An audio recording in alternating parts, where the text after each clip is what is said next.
Welcome to Better Steel. The Power of Introverts in a World That Can't Stop Talking. The Power of Introverts in a World That Can't Stop Talking by Susan Cain is aimed at helping introverts survive in a world tailored for extroverts. This write-up contains advice on bettering your communication skills, improving efficiency at work, and forming deeper bonds with extroverts. If you are an extrovert, don't worry.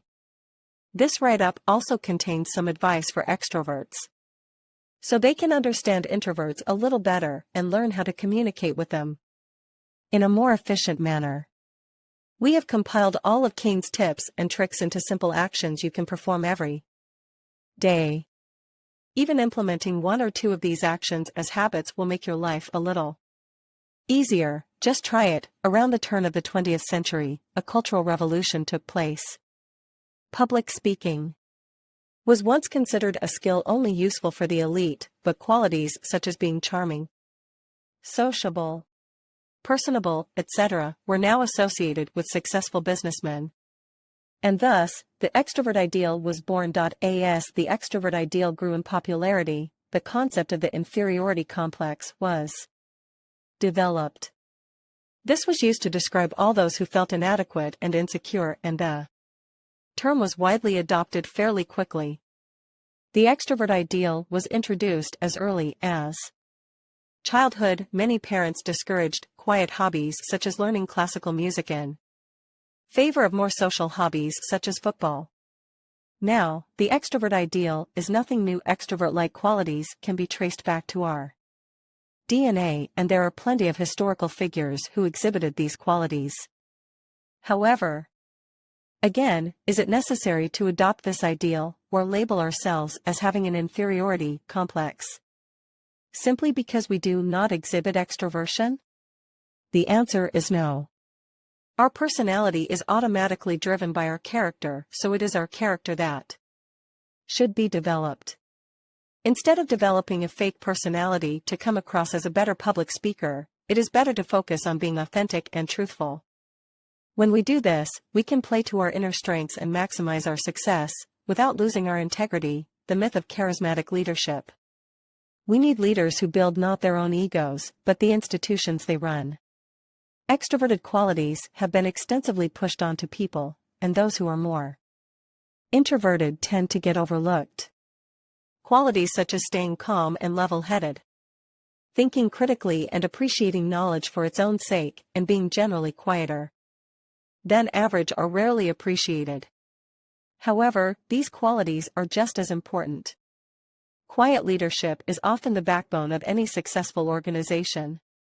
Those with giant personalities help attract customers, clients, and investors, but it's those who are introverted that actually build and perfect the product or service offered. Essentially, introverted qualities are just as important to focus on and develop. Remember, quiet leaders can be just as, if not more, effective than loud ones. Even successful extroverted leaders need to balance their charisma with introverted skills such as listening before acting, focusing on building their character over their social circle, etc. Additionally, quiet leadership often encourages extroversion in teams. Introverted leaders are happy to listen rather than talk, and are better at facilitating brainstorming sessions.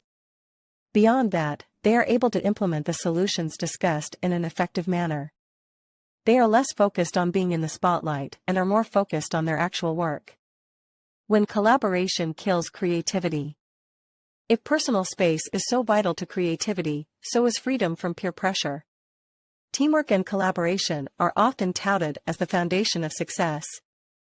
However, they actually take your focus away from actual tasks that help you improve your work.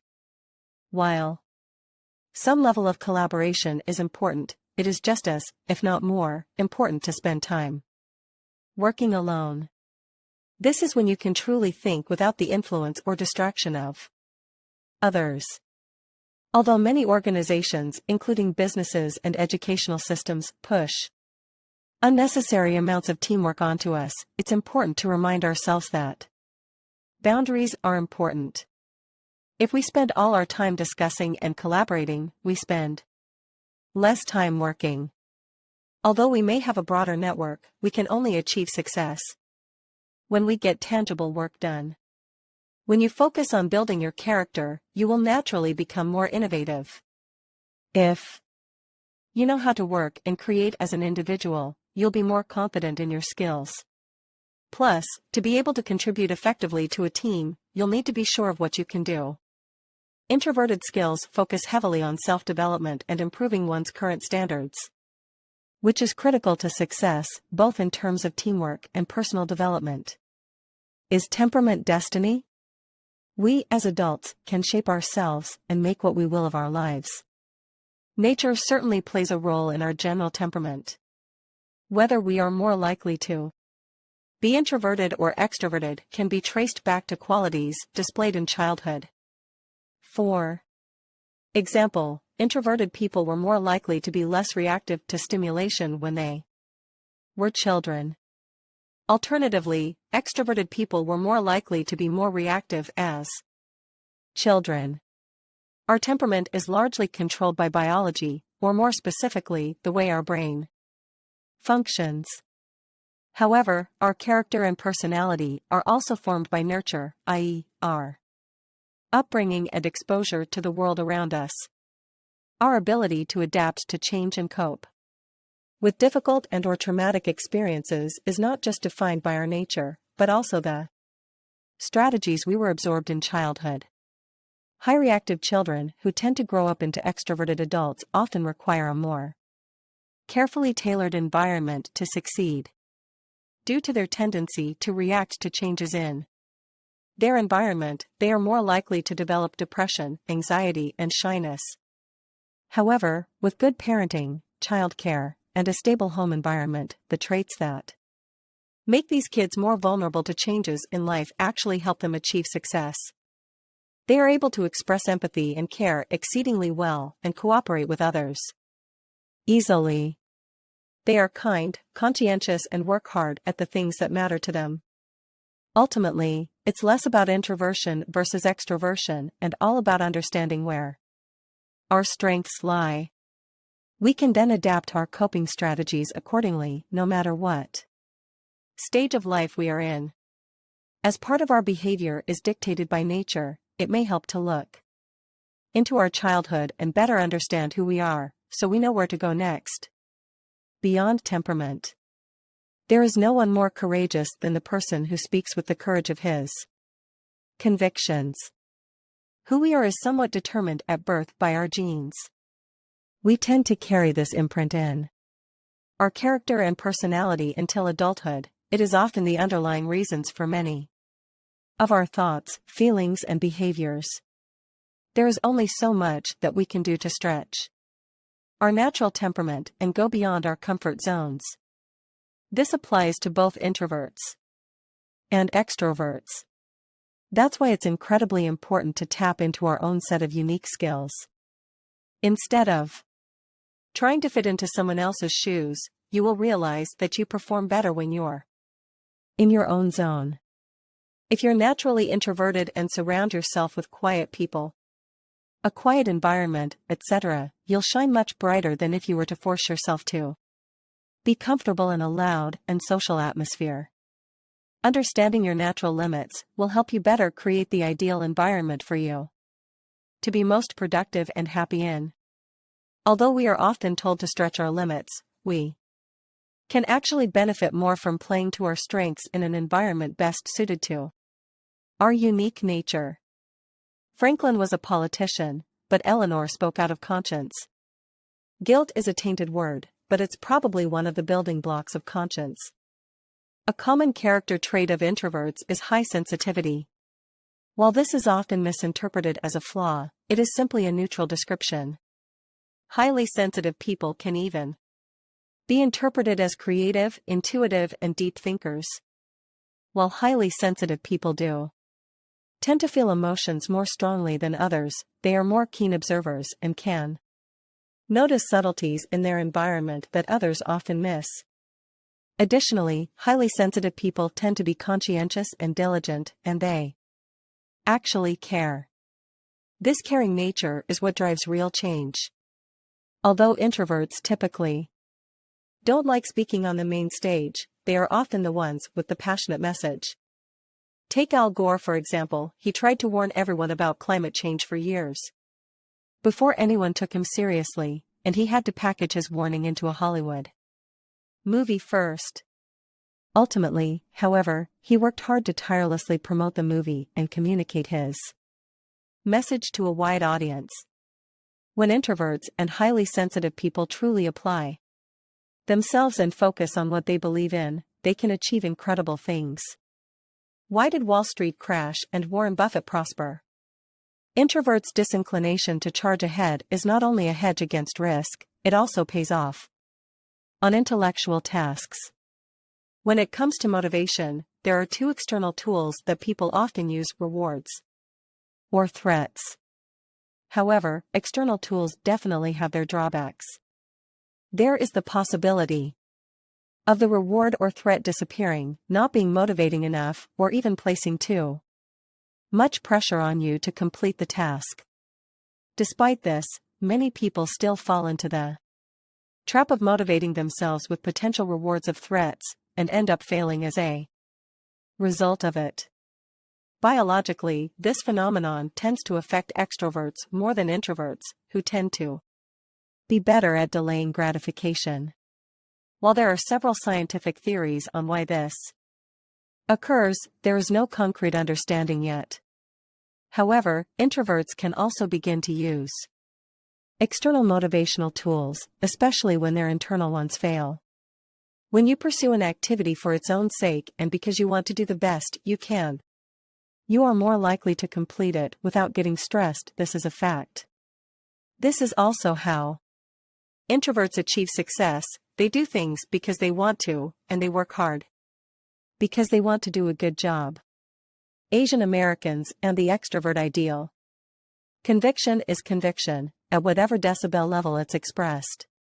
Extroversion or introversion can be ingrained from a young age. Some cultures teach introversion from childhood. Asians, for example, tend to be more introverted, whereas Europeans tend to be more extroverted. Whether it's asking questions in class, discussing ideas at work, etc. European culture thinks of it as productive, whereas Asians tend to feel like it distracts them from actually working. This is often also reinforced by parenting. Essentially, the West focuses on individualism and expressing yourself, whereas the East prioritizes collectivism and contributing to the group. There is no right and wrong. They are both different ways of working, and each comes with their strengths and weaknesses. There is significant merit to the traditional introverted method. Leaders must have soft power, which is built with the persistence that comes with silently trying and trying again. You tend to attract those that share your cause. Pursuing it single-mindedly will naturally put you around others who are doing the same. When you are good at what you do, your actions will speak louder than words. When should you act more extroverted than you really are? Our lives are drastically enhanced when we're involved in core personal projects that we consider meaningful, manageable, and not unduly stressful, and that are supported by others. Some introverts do act like extroverts when they feel it is necessary, for example, if it is for the sake of work that they consider important, someone they care about, and so on. Research shows that many times pseudo-extroverts can fully pass as real extroverts too, meaning that most introverts do know how to fake it, and fake it well.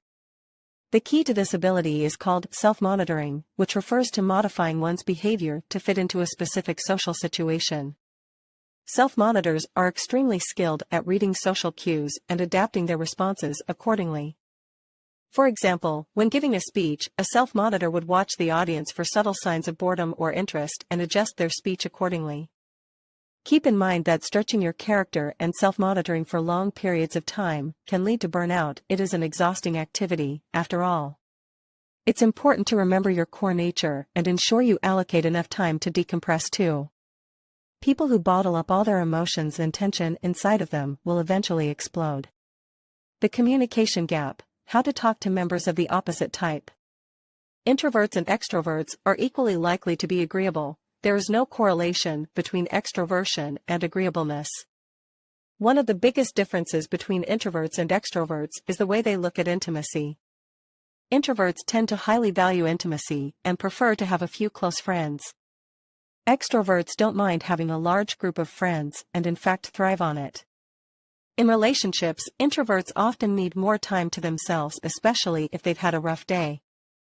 Extroverts, on the other hand, crave company. This is the most common conflict in introvert/extrovert relationships.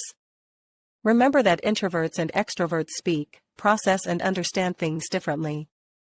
Introverts tend to avoid conflict and suppress emotion, while extroverts don't mind it and easily express their emotions. During arguments, introverts are more likely to appear distant, whereas extroverts tend to get more loud and emotional. This often leads to a vicious cycle where the introvert withdraws, the extrovert feels more alone and hurt, and so on. However, introverts and extroverts can be a great match if they are understanding of their differences, especially in communication styles. Both parties will definitely have to reach compromises, but when you love the other person, these compromises aren't usually so bad. How to cultivate quiet kids in a world that can't hear them. There are many paths to a satisfying life. The qualities associated with introverts, empathy, self-reflection, etc., help greatly with parenting too. Not only do they help guide your decisions as a parent, they are also good values to instill in your children from an early age. Of course, extroverted qualities such as charm and the ability to socialize well are also useful, but the most important thing is that you give your child the space to be true to their unique nature. Nurture does play a large role in determining how an individual's personality and character develop. The environment your children are in can heavily influence their habits and thought patterns, just like your childhood environment influenced yours. As a parent, it's important to give your children healthy outlets through which they can express themselves and learn social and decision-making skills. It's also important to foster a good relationship with them, one where they respect you enough to listen to you, but also feel comfortable enough to be honest with you. Don't forget to subscribe, like and click on bell icon for more notification.